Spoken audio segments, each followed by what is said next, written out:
This is Michael and Will. Here we go. Presentation outline. So we're with the City of Fate. We are local government officials. Well, not officials. We work for local government. Population 10,000 and growing. Actually, I think we're at about 12,000 most recent estimates. We're going to get into some of the nuances of a fast-growing suburb, talk a little bit about those challenges, and what we've done as a community to educate not only our elected officials, but also our citizens about doing the math. We still have about 70% left to build out. And according to our most recent comprehensive plan, our build out is about 50 to 55,000. So we're going to go through some of those things and are excited that we have more than one person in the audience. Again, this is something new to us, as when we give these types of presentations, it's usually the same person that goes to all of our council meetings. So thank you. This is new and exciting for us. So this is the outline of our presentation. I want to give you a background of our community. We'll talk a little bit about how we went about educating our community, and a lot of the things that we do, of course, has strong town principles embedded throughout. And lastly, doing the math, and that's kind of the crux of our meeting. We want to spend a lot of time about how we've taken this and gone to any new developments that are being proposed and actually scoring them, doing the math to find out if it's going to be a fiscally sustainable development for our community. So a little bit about us. Who are we? We are a suburb of Dallas. Anybody from the Dallas area, raise your hand. Been to the Dallas area, raise your hand. Awesome.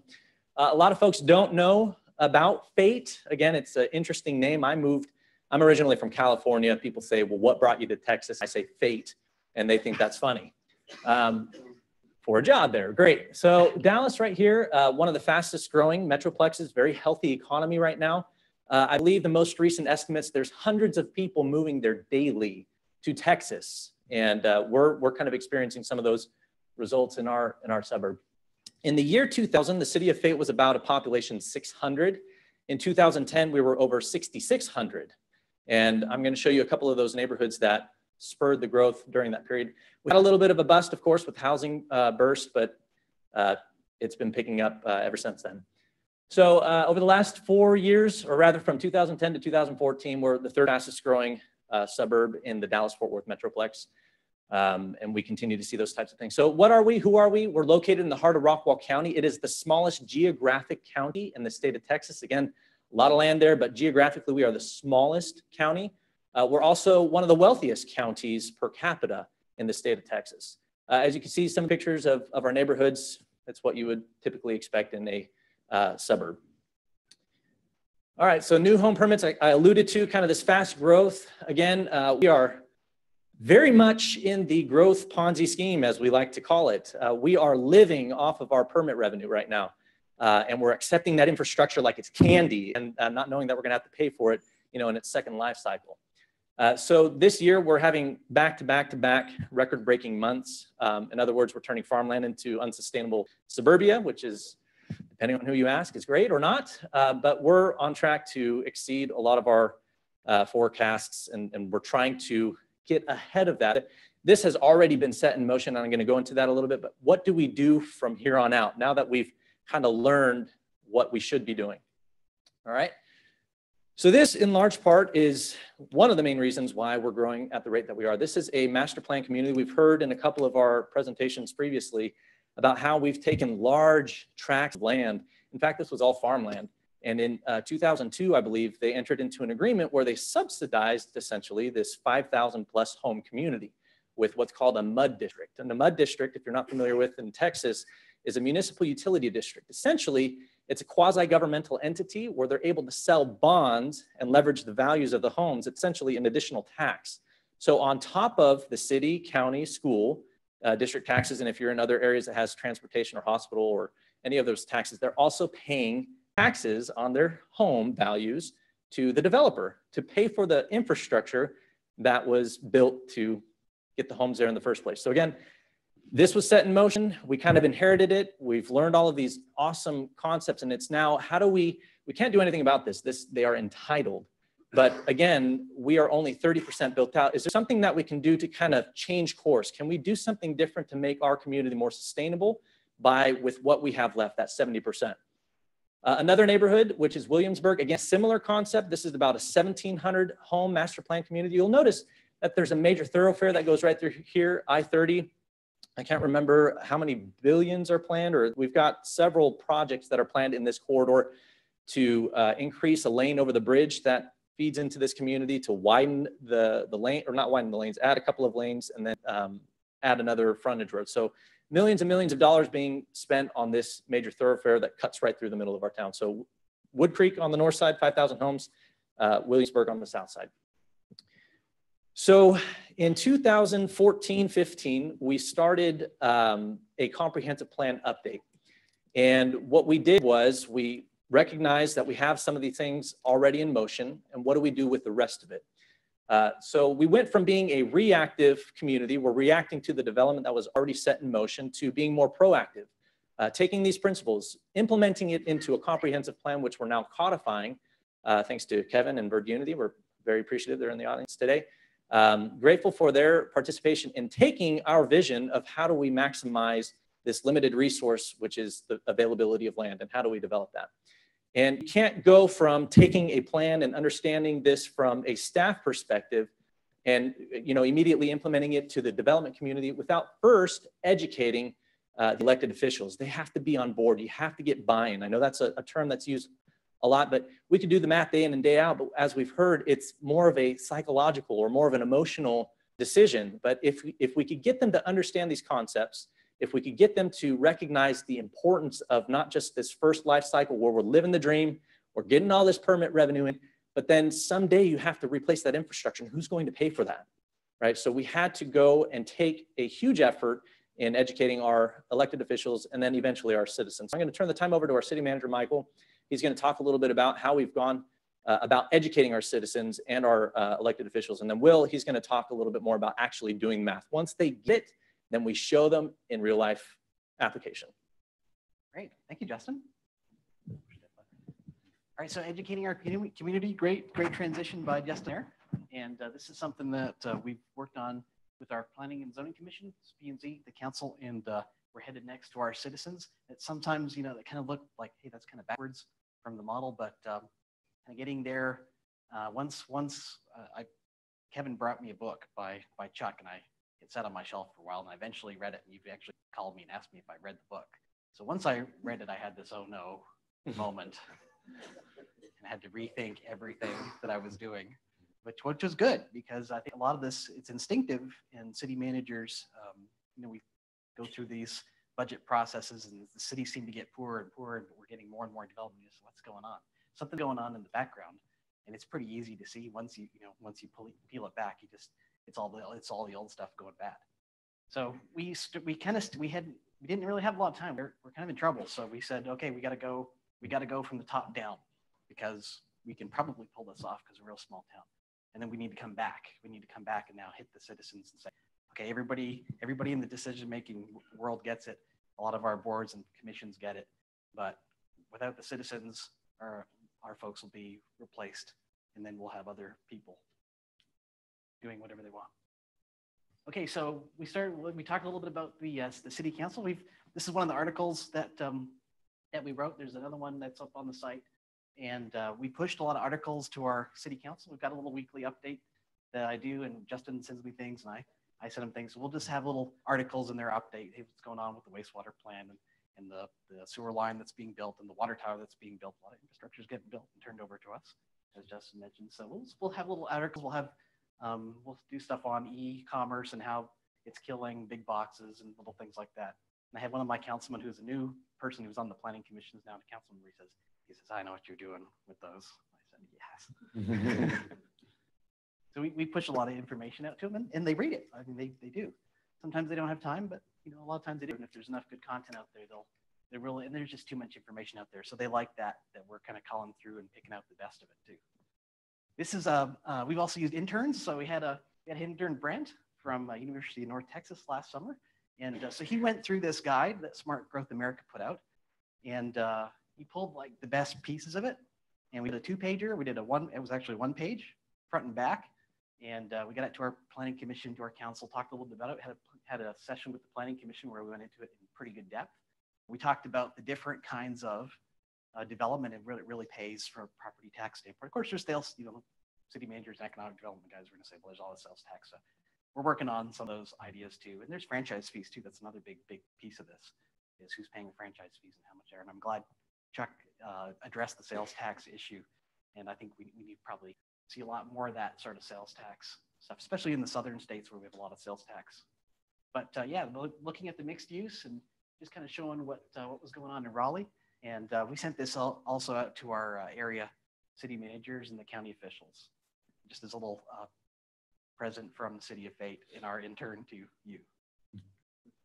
All right, so financial sustainability, we did a little series, and we're going to talk about focusing on the city council because those folks are really the the key decision makers. They appoint the planning commissioners, so kind of everything comes from that level. When you're putting all these things together, master plans and so forth, and we were putting all this stuff together at the same time, so we had to get this right, and this was the window, so we had to go pretty hard. So we said we did a little series on financial sustainability. This is one of the slides. We said step up while you can. And this is about depreciation. So GASB 34, one of my favorite, if you're anybody is an accountant in the audience, they talked about depreciation.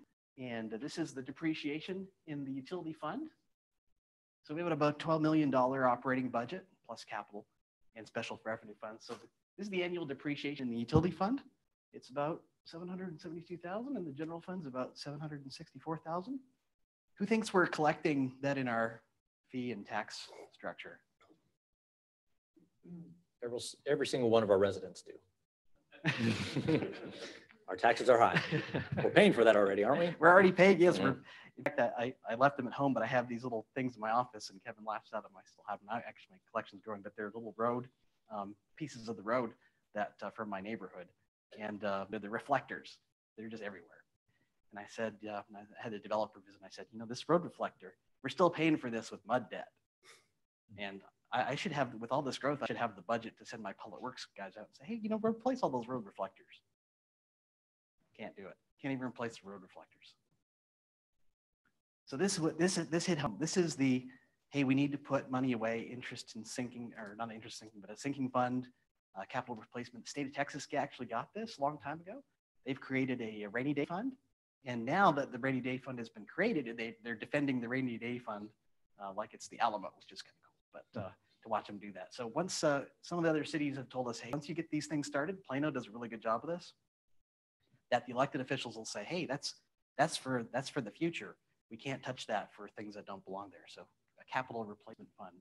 And we actually set one up last year at the end of the year, hit some extra revenues, and created those funds and just transferred a one-time transfer into those funds and then said, hey, the next step, we're going to do ongoing transfers.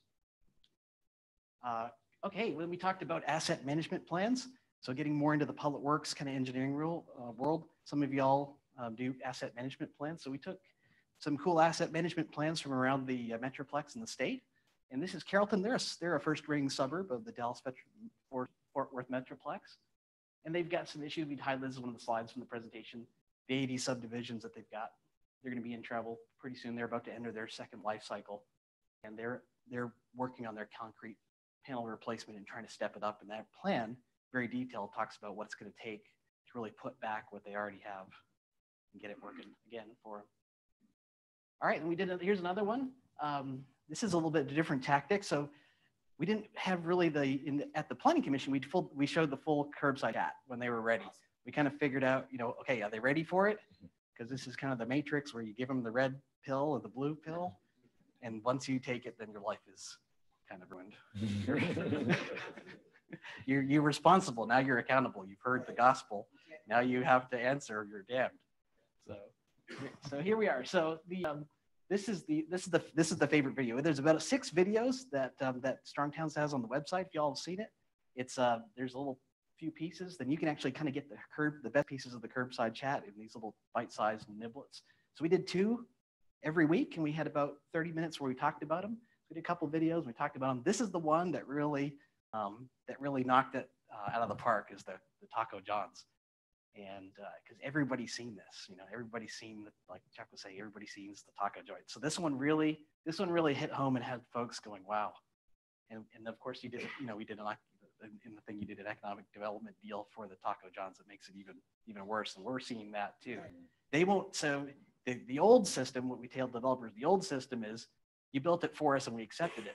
So now on the residential side, the new system is you build it we build it for us and we pay you back for it, or our citizens do forever. And then on the retail side, you do your own thing, you make your own investments, you invest, you go get a bank and get a loan. And the new system is you come and ask us for a tax deal and you play one city against another, and we have to pay you just to put your business in, and then you run it for a decade and then you close it. So it's just getting worse and worse. So Taco John's really took that one home with the city council. So you present all these things to people who are decision makers, and they have to do something because they're people of action, which is great, and they're supportive and they're intelligent. We've got a lot of highly educated people on our city council, and they're there for the right reasons. They want to help their community. So once they start to understand this, they say, well, what are we going to do? So we were ready for that. We had a lot of different suggestions for them, and every community is different. You have to kind of see where you need to take your particular folks.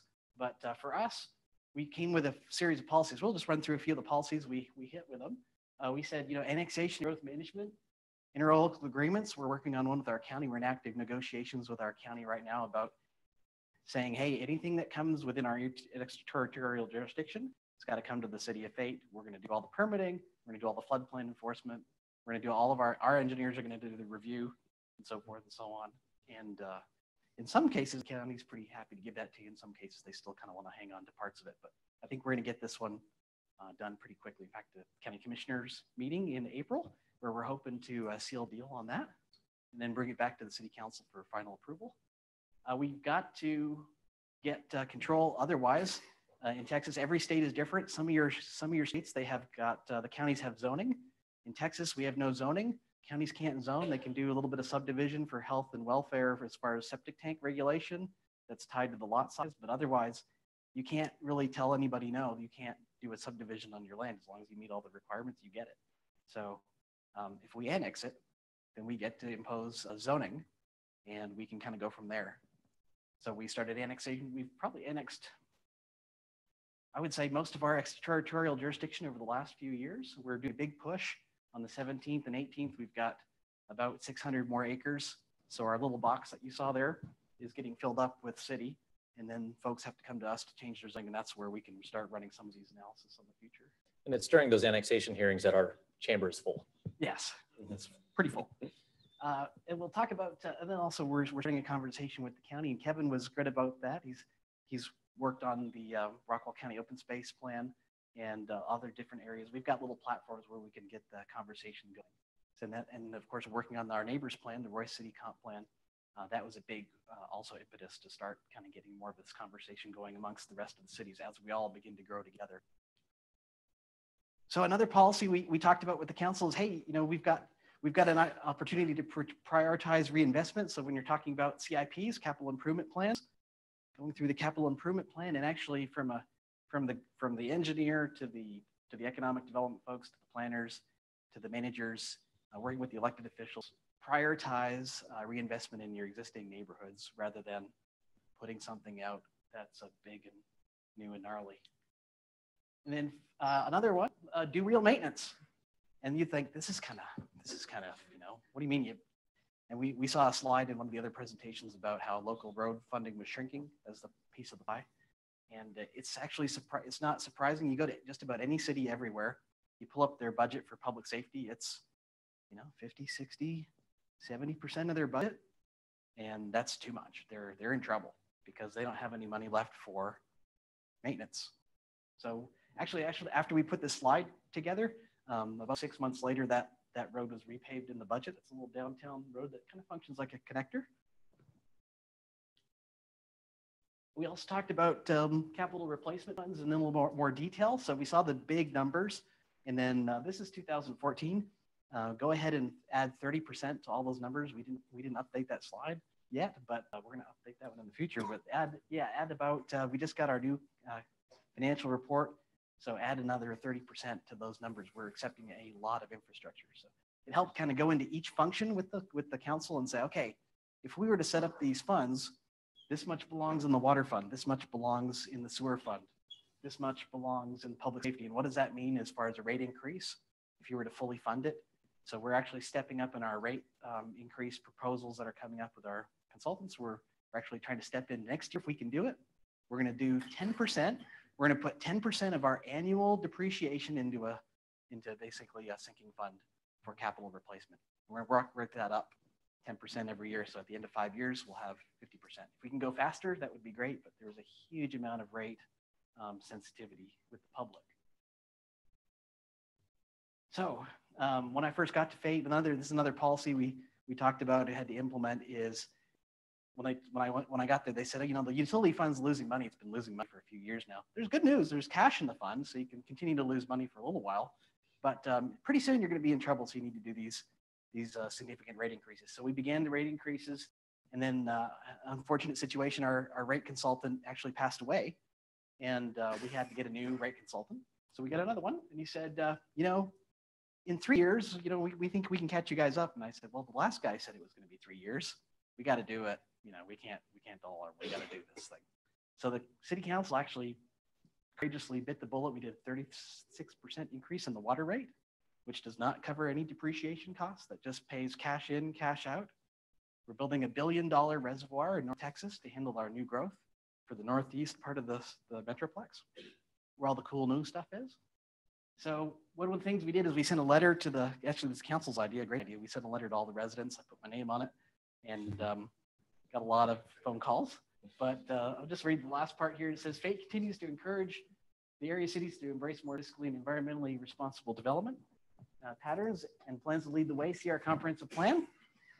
Thanks to Freeze Nichols. And then, of course, now Kevin's working on our zoning code. Freeze Nichols did our comp plan. And then there's a way to get it. And then it says, please check out, we're learning how we're, you know, come with us on our learning journey. And we reference the Strongtown site. And also we talk about a little bit of Smart Growth America. We kind of like those two guys. We'll substitute different folks, but we'll leave Strongtowns in there. Mm-hmm. So that, hope we're trying to get this to the citizens. This is our first, at least, attempt to do that. And that's where we are going to head next. I'll turn it over to Will to talk about math, and we'll recap and talk a little bit more maybe about citizens. Howdy, I'm Will. I would like it noted for the record that the subdivisions that Justin was showing were vested long before any of us ever got there. Hopefully that salvages a little bit of our credibility. Basically doing the math, there's two things. Number one, it is very, very, very simple. And one of the biggest professional epiphanies I've had is that how in the world was this never looked at prior to Chuck at Strong Towns? It absolutely perplexes me. The second thing is that you absolutely have to have the buy-in. And the way that you achieve that is by going through the steps that we have taken that Mr. Kovacs described to educate your citizens, educate your appointed officials, and then your elected officials as well.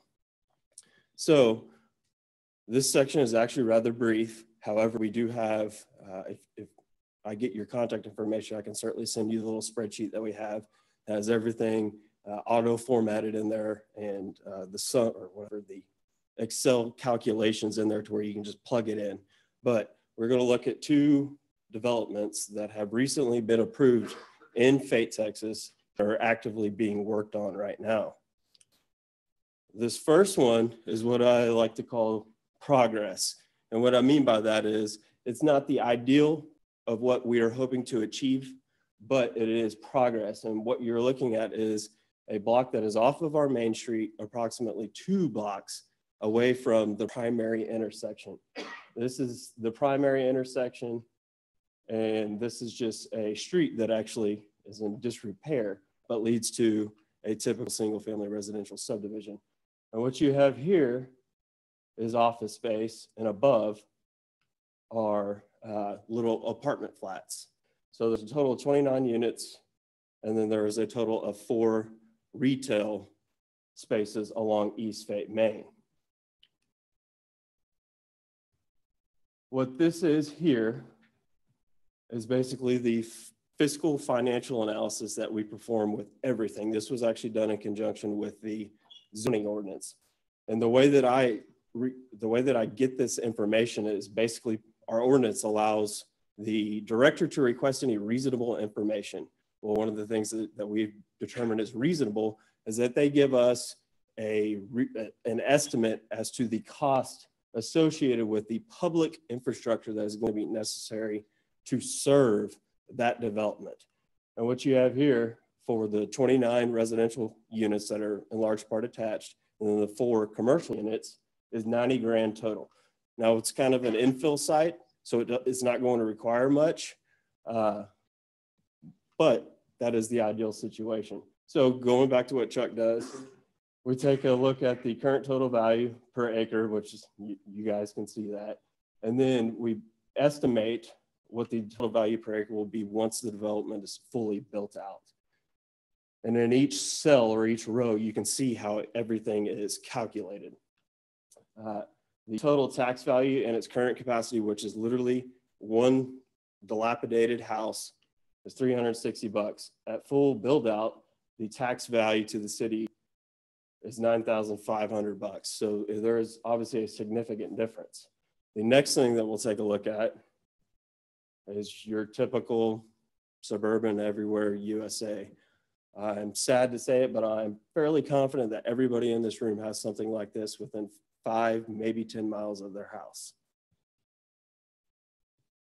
This right here is the exact same analysis that was performed in conjunction with the previous example. And up here at the top, the only difference is basically city council members, P&Z members, you have to approve this plat, unfortunately, upon its compliance with the zoning and subdivision ordinances. Again, going back to the demons of the past. But the total tax value per acre, currently, it's agricultural land, is 12 grand. And then the total estimated tax revenue is 490 grand right there. Will, could you just talk about so the ratio on the first one was about 36-to-1 private to public? Yes. So this right here, this shows the ratios. So private investment to public investment. As you can see right here, it's 36-to-1, and then it is 9-to-1 associated with the single family residential, typical suburban everywhere USA. The thing that is most telling to me is that the tax value right here, if you divide it by this number there, which is the total amount of public infrastructure necessary to serve it, it's going to take a city about 9.5 years to pay that off. That should be enough to take care of that particular development. However, if you go over here, the total time that it would take to pay off that amount is 32.5 years. So you're looking at a 9.5 year different, or 9 years to pay this guy off, and then 32.5 years to pay that off. So that is rather substantial, I think.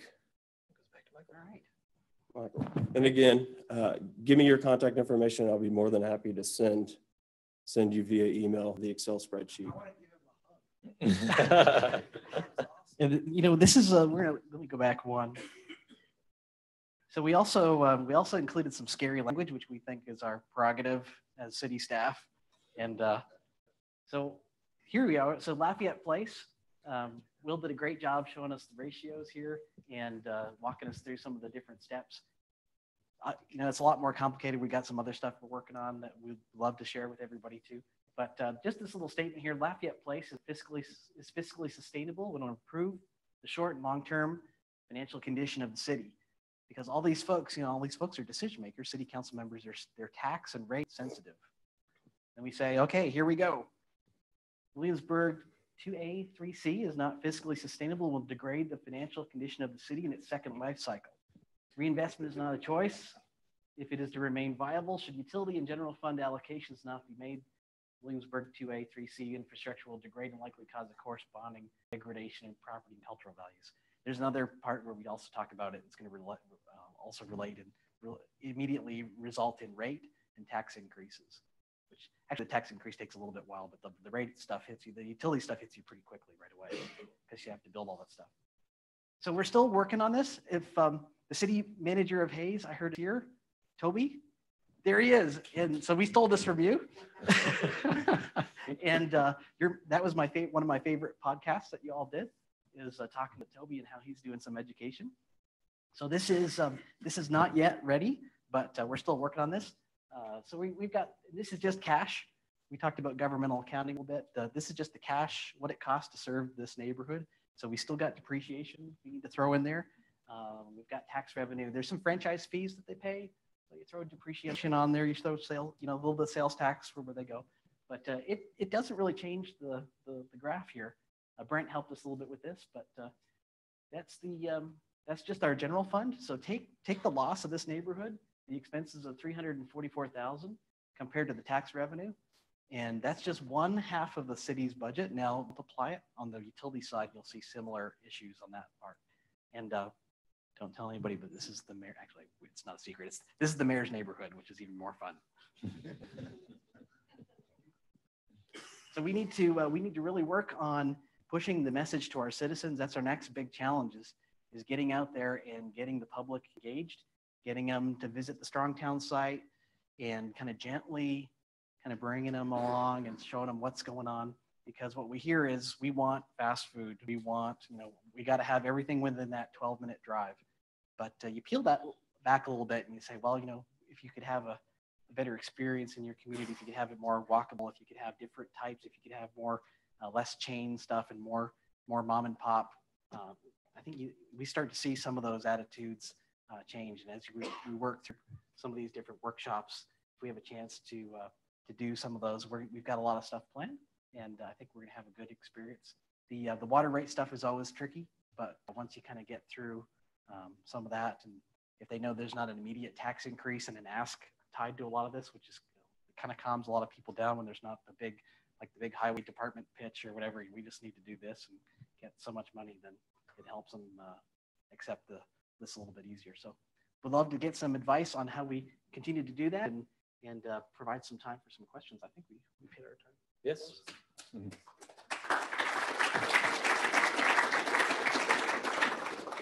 Any burning questions? Yes, sir. How do you determine what portion of public infrastructure is attributable to any particular development? The Sartoria Road, the service, lots of or a fire station. How do you find that? Great question. So we've actually got that we're in litigation. We're probably going to be. What he means to say that this is not a popular subject within the development community. No, it's it doesn't really go. Yeah, it doesn't go well when people say, we don't really want to just approve your fast food stuff. Just, and yes, you're going to have to pay your impact fees. We're not going to waive it, and you're not going to get a sales tax deal to put in a gas station. So as we start to get some of that, we're going to get a little bit of pushback, and if we're operating in our gray areas, we get some litigation. So we've got a neighborhood that we're working with. We're working on a settlement because we're good folks and we want to be hard folks. But in working with this developer on this settlement, we're in a position where we're in a little standby, so my city attorney doesn't get me in trouble. We can talk about it for another 60 days or so while we're trying to work this out. But it's an incredibly complicated spreadsheet that we're working on to analyze the neighborhood. So in that, of course, this is very on-site. So what's on site, but then what is needed to bring that to the site. So for that, for the little development of the dog park, we had to widen the street. There's a little bit of drainage stuff we had to do, but it was all the water was there, all the sewer was there. We didn't have to do anything really to make that work. We didn't go into the detail level like we're going to go into with this neighborhood analysis where we said, okay, a water tower is worth 9,009 connections based on our flow rates. Sounds like more like engineering. They'll say, so your share of the water tower is X. So we didn't do, this is your share of the water tower, this is your share of the sewer plant. A lot of the impact fee projects that we do, there's the impact fee methodology, and some of that kind of backs its way, and it's pretty close. So there's some existing kind of shortcuts you can use, but for the purposes of these analysis, for the dog park one, we just did, okay, what do we have to build that we're going to accept as far as the public infrastructure, that piece. In the future, I think you'll see us looking at those kind of detail levels. How much do I have to build another pump station? If you trigger the pump station 3 years early with your neighborhood, what does that mean? And the farther out you get, the harder it gets to do that. So we've even looked at, okay, when we do these ladders on our water contract, we're good. Actually, we want to sell a bunch of water till we get to this point. But then as soon as we get within the top, then the water district does this to us. And we make that step, it's hundreds of thousands of dollars and millions of dollars over the course of the contract. So you just change the water rates for everyone in the city to this new level to pay for that next step with your pump station. To kind of add on to that before we go to the next question, this model could get extremely sophisticated very fast. We're learning that with the project that Michael just discussed. What about price sensitivity? So what is the absorption of that neighborhood? How quickly are they going to sell? What's going to be the price point in 10 years from now? Is it going to be another market recession? I mean, you can make this thing so complicated that you kind of get lost in the weeds. And so we're trying to, as best as we can, bring it to today's dollars and understanding this straight line depreciation. If we were to accept all of this infrastructure today on a 40-line depreciation or 40-year straight line depreciation, here's how much it would cost to serve that neighborhood. We have a general idea of what it costs to serve each household. You just take general fund divided by the number of households.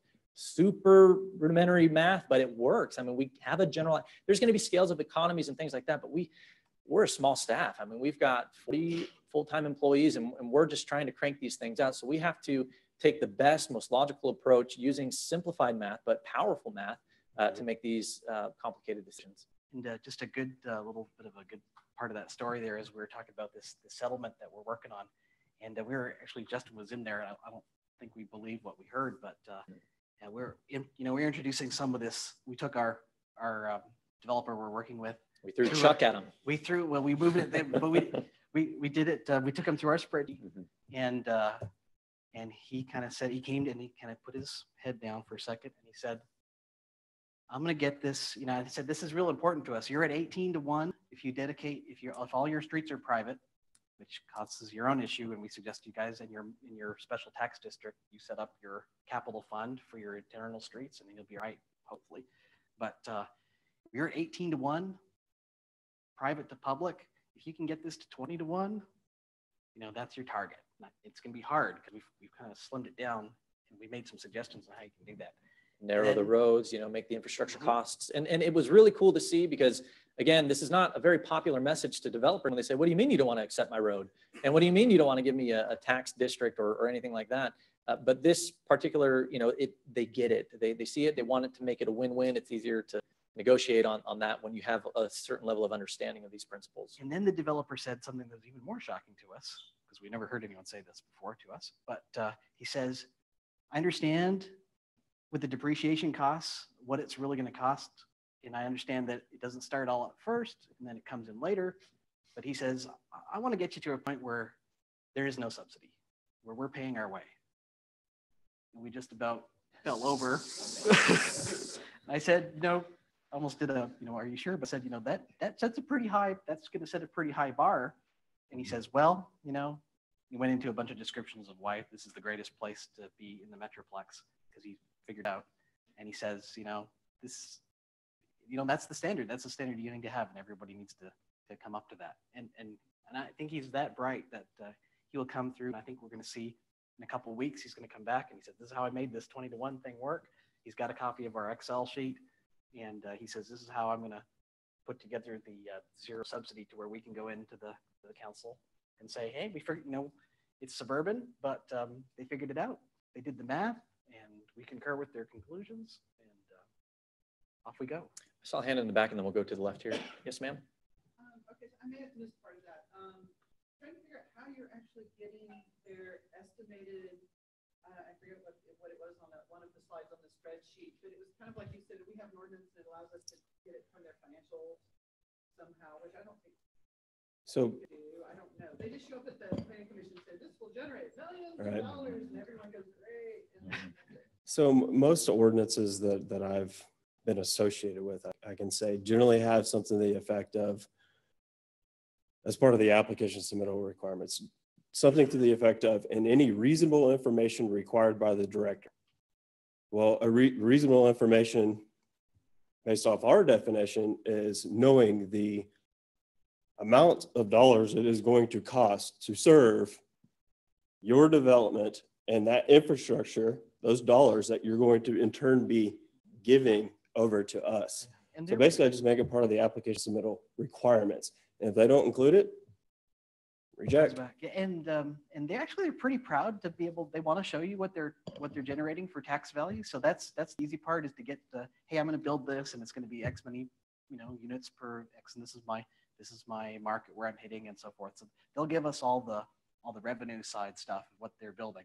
And then the public stuff, we can actually get that from our engineers. So we know what it's going to take to do this or that, or if they're requesting, like the place at the dog park, if they're requesting the road be widened so they can do some on-street parking, we've got some cost estimates that we've got for that. So it turns into a pretty good partnership most of the time. I think the single-family developers that are already entitled, they don't really care because they've already got all their approvals in advance. So the fact that we're running all this analysis and saying the scary things at the bottom, it doesn't bother them because they get their permit anyway. But the other folks, I think they've been pretty good about working with us. So we haven't had to pull any kind of rank or interpretation on that. We've been getting the information that we've been asking for, and being able to work with them. Mm-hmm. Sir, you had a question here? What was the feedback that you got on those neighborhood analysis from the council person representing the Williamsburg neighborhood? And second, why does Faith want to grow? Good question. So the reaction from the council member, I think it was he was fairly neutral on it. I think he understands what's going on. People love their neighborhoods. We don't, at the same time, we don't want to criticize, of course, what we are. We know we're suburban, and we're trying to do some kind of retrofit and make some cool improvements. But at the same time, we're not saying this is a bad neighborhood. It's actually a beautiful neighborhood. So he's reacted somewhat neutrally. He understands the metrics of it, and has kind of given us that freedom to be able to go in there and talk about this. So he's been pretty good. Why do we want to grow? I have kind of an idea to that. We have to. We have to. We are so dependent on our revenues.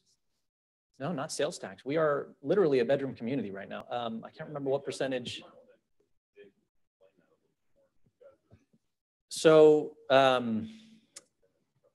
yeah, let me just answer it this way. Thank you, Kevin. So we have to. Our budget is dependent on current revenues based off of new growth. That's that growth Ponzi scheme we've been talking about. If we were to have, heaven forbid, a recession where these homes that I showed you in one of those earlier slides were to drop off, we have some significant and serious things to discuss. In fact, right now we have one of the lowest tax rates in our county and one of the lowest tax rates in our North Texas region and one of the lowest tax rates in the state. Why? Because we have an artificial tax rate already built into these large neighborhoods, which comprises the majority of our community. And what I mean by that is our tax rate is about 29 cents. Okay. One of those mud districts is 50 cents. 50 cents. And it doesn't provide any city services. It's just to pay for the infrastructure that was needed to put the people in the neighborhood in the first place. So if we were to get rid of this growth, why do we want to grow? Well, we do want to grow. We want to grow smart. And that's why we're approving these types of projects. And in fact, one of the biggest successes I think that the city of Fate has done ever in its history is approve an urban living development, or in other words, multifamily. In our community, that's a swear word. So we try to avoid it because of all the NIMBYism and things like that. So we took a situation to where it was garden apartments. We saw that it wasn't dense enough. It wasn't going to produce the type of return. Some of those concerns from NIMBYism is, oh, it's going to lower my value. How could we increase the value of a project that one is already not wanted in our community, but it is entitled? So we took that, flipped it on its side and said, how can we make this better? We can't not do it. We have to do something better with it. And in fact, it's right in front of that Williamsburg neighborhood. So why do we want it? We need it. We have to have it right now to even just support. Otherwise, we're looking at serious cuts in services, personnel, or we're having to increase our tax rate significantly to provide the same level of service if it weren't for those revenues. And we want to do it smart, just like you saw in that downtown dog park mixed use development. Yeah, it's also almost like a race against the clock, because as the old stuff from the older sections of those neighborhoods, as they begin to age, then you can start to see the degradation starting in those neighborhoods. And we know we've got so much, you kind of got so much time. I try not to think about how much time we have to get so much, productive growth before the main neighborhood, before, for example, Wood Creek, certain sections start failing. It's about 10 years old now, and we're seeing some curb failure and some sidewalk issues and some different things. But I think, you can't take it all on at once. You just do little project by little project, and that's where kind of that project by project incrementalism can help us. And to provide for cool choices that can put a lot of people in a small amount of land, and helps take, some of the wind out of the sails of, if you can provide some different housing choices, then people can live more affordably. And there's not that need to, go to the next couple communities over, such as Josephine. There's a huge mud district firing up in Josephine, a little town to our east. And I'm afraid the big developers are preying on them as they did on us back in the early 2000s. Question in the front, and then we'll go to the side here. Curious to know if we've had an election since we started doing things this way. So Yes. Good. May I say something? Yeah. The only difference from what we are doing here in its simple capacity, the simple capacity that it is, we're essentially looking at a particular development the way that any rational business would.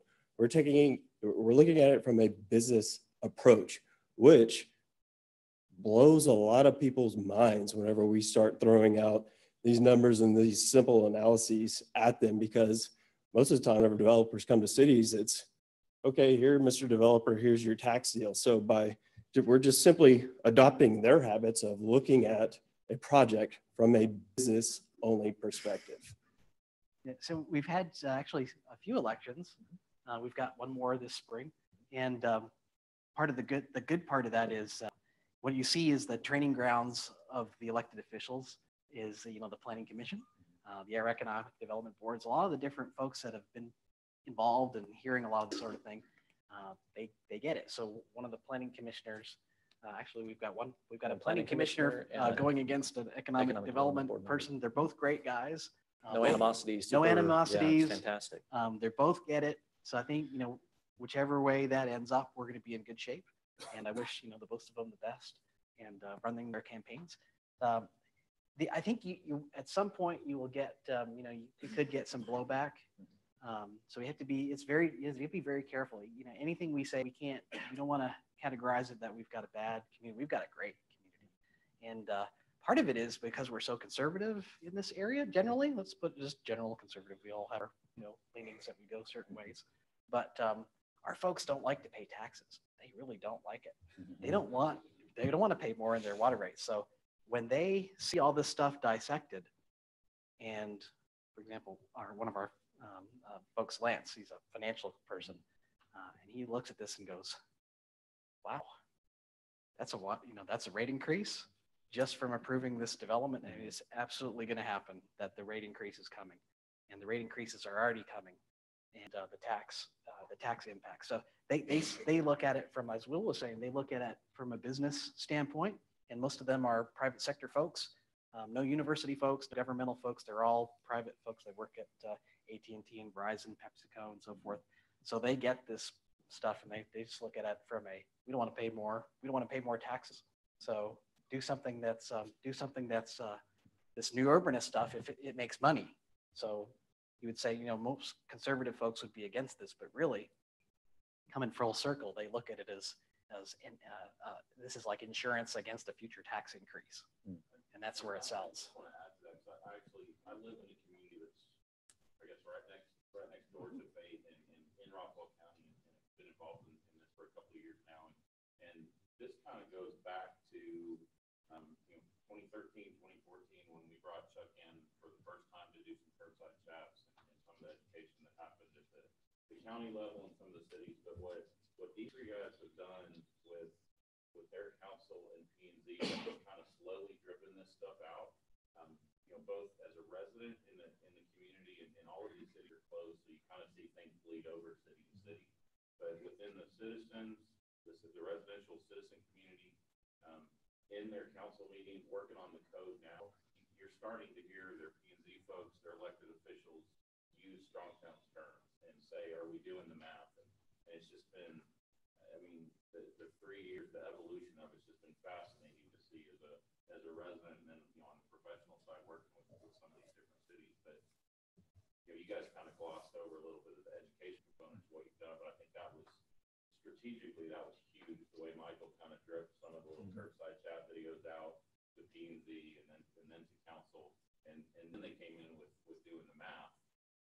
And so somebody asked, I think you asked the question about the elected officials, and I'm assuming you're asking, are the developers going and start to round up and get somebody running? Oh, and they coming. don't like that. They've coming. tried that, and that that is probably the two worst things you don't ever want to do, two or three things. You don't want to sue them individually or sue them even as the city. You don't want to disrespect them, and then you don't want to Try to buy them. That does not go well. It's unreal. It's on when they do that, and then we have to kind of calm that all down. We are blessed. There's unity, there's alignment between the resident and staff and council. So if the developer wants to try to go over staff and go to council and get something, Shuts them down. Yeah, if you're in city management, from what I understand, that doesn't happen in most places. I really, truly believe this is the perfect storm. This happened at the right time. In fact, right before Michael got here, and even Will probably, we had 6 out of the 7 council members replaced, including the mayor, all in one election. Now, typically you don't have 6 seats up. So how did that work? One resigned, one said I'm running against the mayor, and it was pandemonium. But there was a revolution. There was a complete turnover of the council very quickly, which I believe opened up an opportunity to, from the ground up, no agendas other than we don't like the direction you're going. What should we do with our community? That's when we did our comprehensive plan. That's when we started educating. So again, a lot of these things, it's extremely dependent on the folks that you're working with. And we feel so fortunate that we have incredible elected officials who support us, understand these things, and are kind of in the trenches with us in the front, and then we'll go to the back here. I had a question about 2 things. First of all, can you explain when you are looking at the total tax value per acre, what you're including in that tax value? For instance, are you including schools? And then the second question is if you could explain a little bit more how property tax or sales tax are used to finance local government in Texas. I know in Oklahoma, we're a very sales tax dependent state. You want to do The value is essentially the central appraisal district value that includes the land itself and then also the improvements associated with the property. So, and we'll use build out. We like to use the developers build out. so but that's just the total value. And then basically in order to get the estimated value, all the developers in our city are generally the same. And it's associated with a particular subdivision that has existing houses and infrastructure there. So it's easy to go to GIS, pull the cadastral information, and then put in an Excel spreadsheet and figure out the average value of a house associated with that subdivision. That's how I've They'll done give it. us a lot of that information, so we haven't had too much trouble getting that. I guess I'm a little confused. You're including, when you talk about tax costs, revenue, you're including water, sewer, streets, police. Yeah, actually fire, we're parks. on the revenue side, we're just looking at city revenue. So city, of course, we've got the school district and so forth, but we're looking at just so that revenue, that tax revenue per acre and the that factor. So when we're applying our tax rate, that's our property tax. And then, so there's nothing else in there. There's no sales tax and franchise tax. We're working on some other stuff that puts in. Yes. Yeah. There are some factors and some assumptions that we've made based on the different neighborhood that we've analyzed of how much sales tax they'll pay and what their franchise fees are. It looks like franchise fees. It's a pretty good revenue source in Texas too. So for us, going to your sales tax, I do a lot of the economic development stuff for our city. We don't have many businesses that are collecting sales tax in the city of Fate. So for us to add that to the equation would be, I mean, we know what we're getting in sales tax revenue because we have 1% that goes to our general fund and we have 0.5% that goes to one of our special and another 0.5%. So a total of 2% for every sales taxable transaction goes back to the city of Fate. We know how much we're collecting. We know how many households there are. We can do a quick ratio and say, hey, you're adding X number of households based on our current. If nothing changes, again, we're bringing everything to present because the tax value per acre, I can't tell you how much the home that you're building in 1,000 home development is going to cost 5 years from now.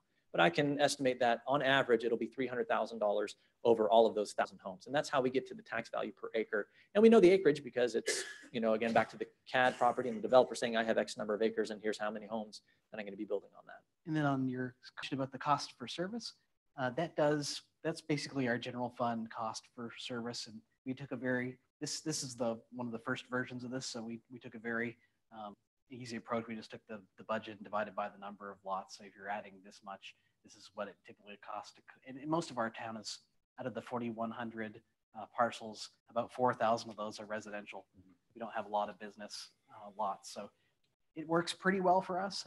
In our subsequent analysis with our other neighborhood, we got into a little bit more of a pulling out some costs, like, okay, you know, if this happens, then this happens. And then if we're charging you building permits, then we're going to pull whatever it takes to run the entire building department out of that factor, because once you build that. And here's the impact fee revenue. Yeah, there again, we try to, depending on the nature of the development. Again, so we're sharing this because it's still new to us, right? We're trying to get feedback on how to improve our service. We've gone through several iterations of this fiscal analysis, and it's ever evolving, because as we learn new concepts and we see what's working, what's not working, we're trying to make the best of what we've got, and it's working.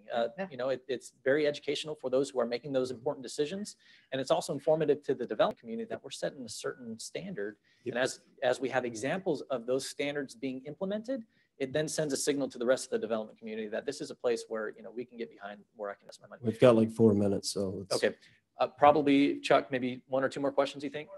Okay, and then please, we're going to be eating lunch here, so you know you can pin us down, and we'd love to talk some more all the way in the back, and then here in the blue.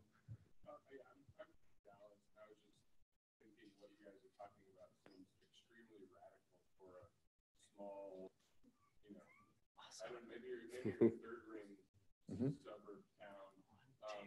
Was wondering, you know, are there other either first ring or second ring suburbs or smaller towns doing what you're doing, that you're following their lead, or there's people who are now following your lead, kind of what the ecosystem of the, you know, 70 or so towns, suburbs is like? Yeah, so great question. So we pulled a little bit from everybody. So the depreciation concepts, a lot of that, Lewis McLean is kind of one of our local financial gurus. Kevin's been talking a little bit about that, the city of Plano, and probably does the best job. Pretty sized town, and recognized as a, you know, economic powerhouse, almost starting its own nucleus of activity. So they put away 85% of their general fund budget into what their depreciation is. 85% of their annualized depreciation on their general fund, they stick that into a capital replacement fund every year. So we talk to their budget person. She does the budget for the city of Plano. And so we pulled some of that ideas from them. And then I would say there's a town just to our west called Rowlett, and they really get it. They really get it. They've got some DART service. They've got a form-based code. Transit-oriented development, mixed-use development, They're downtown revitalization. They're still doing the big gnarly projects. You know, I think all of us kind of have, you kind of have to work on a big project. You've got to have something big kind of going on. That's just kind of the nature of the sometimes the political world. And sometimes you can land a lot of these big things. We've kind of got one going too that is not public, but Kevin knows about it. But they've got this Crystal Lagoon sort of thing coming in, and they've got this big highway interchange they've got to get done and so forth. But on the small side, they're doing some form-based stuff. They're bringing buildings closer to the curb. They're doing some retrofit. So I would say yes. I mean, from a planning standpoint, Rowlett's doing a pretty good job. And I don't know who else is a pretty good model. I think we've looked at those communities as kind of a benchmark, if you will, or a starting point, and that's what we use when we educate our elected officials as well, as we share. Well, how can we do this, right? We don't even set away a penny for our depreciation. So how can we, well, there's other communities that have done it, and here's how, and here's kind of a method where we could get to that point as well. In the blue, I think we've got time for one more question, sir. This is a question I think about a lot, so I want to ask you guys, this seems especially important to you. I mean, you live in this big subdivision community. It's like these people plan this themselves. You know, this was kind of your community before you got there. This was their will. So why do you care? Why do we care about it? Why don't you let the people live the way they think they want to live? Now you're getting into like the heart of it. Yeah. Right? So gonna make material up a little bit. This is great. Thank you. Yeah. Because hopefully we hit this one pretty hard. But I think as city managers, this is one of the things that once you know all the stuff, you start understanding it, you realize that, you know, it's not just the next 2-year election cycle that you're responsible for. You know, hopefully we last between, you know, depending on the state you're in, you know, between 3 to 7 years is kind of our lifespan. And within that area, of time, you know, you're the steward of that city. So you've got to take it, make it stronger, make it better than you found it. And this is one of the ways we can do that is to apply some of these principles. I'd like to tell folks when we're talking about, and they're all talking about, well, you know, you got 10 years or this or that. Say, you know, our city was founded in 1900 and it's been around a long time. And it, you know, it needs to be around another 100 years. So starting to extend that timeline of between, instead of looking at stuff 2 or 4 years, looking at stuff 40 years, looking at stuff 80 years and saying, okay, let's start to think long-term. And I know it's tough because you got people moving everywhere and they get transferred to Houston, they get transferred to Cincinnati, and they get transferred to San Diego. And it's tough to have people put down roots and care about one place, but we figure we're here and we're here at this time. And maybe it's not an accident. We're all here together and we're gonna make our town, you know, better than we found it. And we're gonna set some folks up so we're the next folks that come on top, you know, behind us, they can take it to the next level after us. May I? It's more of a non-political response. Basically, for me personally, I think that we can all of us sitting in this room, generally have the understanding that what we've been doing is not working. So for me, having that understanding, in 40 years from now, I want to be able to go back to the city of Fate and the stuff that I did during my time in Fate 40 years ago is still there. And it's not only there, but it is a thriving, contributing, whatever development it is. That's what it is for me. That's why I care, because I want it to be something that is good for the community, not just today, but 50 years whenever I come back. Maybe it's fate. Thank you guys. Appreciate it.